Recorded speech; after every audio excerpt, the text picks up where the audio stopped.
How did the Chinese Revolution change family structure? Have you ever wondered how a major political shift can impact something as personal as family life? The Chinese Revolution, especially during Mao Zedong's leadership, aimed to reshape society fundamentally.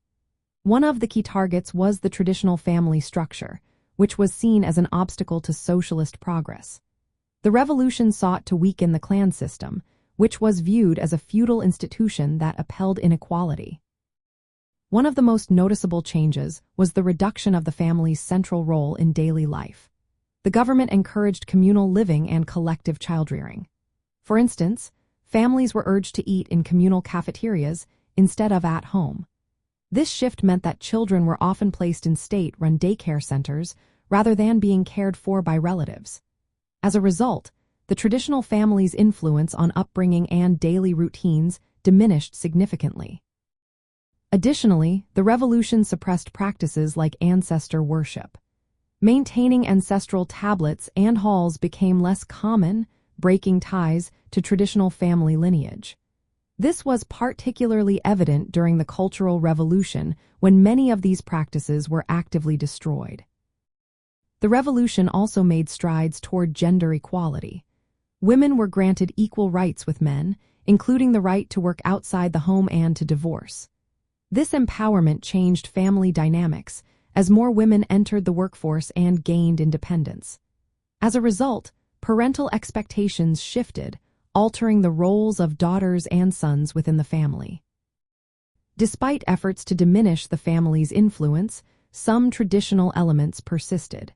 With more women working outside the home, grandparents often moved in to help with childcare.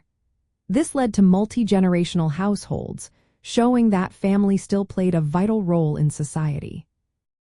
The revolution also encouraged loyalty to the state over family ties. During the Cultural Revolution, young people were taught to prioritize Chairman Mao and the Communist Party above their parents. This sometimes resulted in children participating in struggle sessions against their own families. This was part of a broader effort to break down familial loyalties and promote collective socialist values. In the long run, the revolution disrupted traditional social hierarchies. It promoted the status of children from worker and peasant backgrounds while reducing the influence of elite families.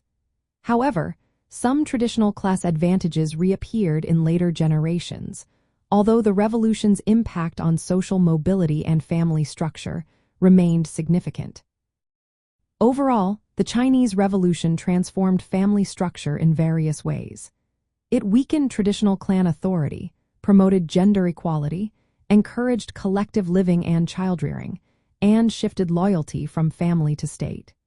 These changes aligned with socialist goals of creating a more equal society while still allowing family to adapt to new contexts.